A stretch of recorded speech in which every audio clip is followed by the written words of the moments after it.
Shabbat Shalom, and welcome to 5 Minutes of Torah with the Beth Israel Rabbi.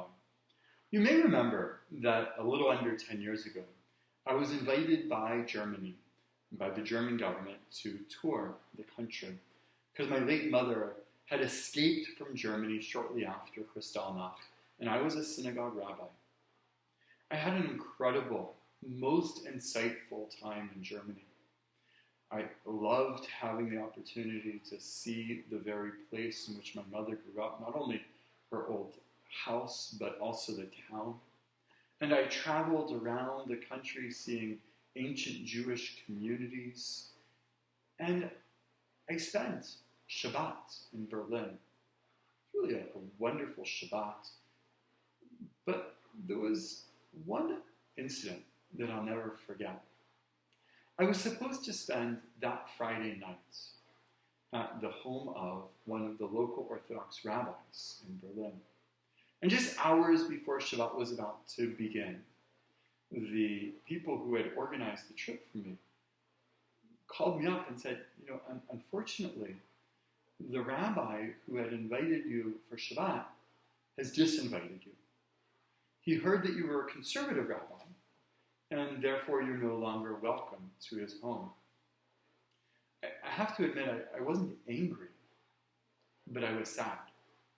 I was sad, actually, for this particular rabbi, that he would disinvite someone just because they don't think exactly the way he does, or maybe even practice exactly the same way he does.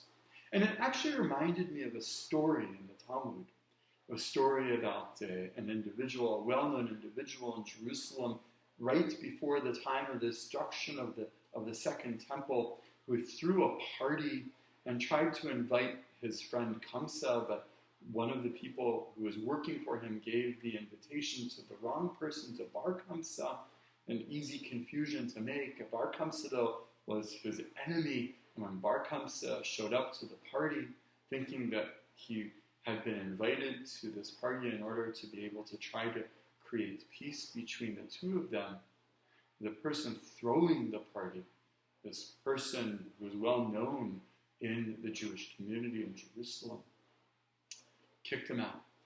And Bar Kamsa tried to stay, saying he would pay for his own meal, he would pay for the meal of everyone there, and yet the person refused to allow him to stay. And because of Sinat Chinam, because of this pure and unbridled hatred, the Talmud tells us the temple was actually destroyed. And Jewish history then unraveled from there. Unfortunately, I would think that this rabbi in Germany, Dafka, precisely, unfortunately, in Germany, would have learned that lesson from the Talmud, would understand what it means to disinvite someone. And the importance, not only of not disliking others, but actually the importance of love and reaching out to others. And in fact, I have to tell you that I went to Munich, and when I was in Munich, I visited with the rabbi of the Orthodox synagogue there, a beautiful synagogue. And not only was the architecture beautiful, it was actually built like a box of tefillin, it was incredible. But the rabbi was wonderful as well. He was such a warm and kind human being, and we met for over an hour, and he told me all about his community and what he's doing, and it was really a wonderful situation. This coming Shabbat is what is known as Shabbat Zachor. It is the Shabbat before Purim. It is the Shabbat in which we remember the anti-Semitism that we have faced for thousands of years, and we're told never to forget. And when we come to celebrate Purim on Thursday night, not only are we to remember the anti-Semitism we face, but we are to remember how we've survived, and we are to remember the love that we can show each other. And I would suggest that on this particular Purim, especially against the backdrop of what we have lived through since the last Purim of COVID-19, it is all the more so important for us not only to show love to our fellow Jewish community, to our fellow Jews, but to the entire world as well.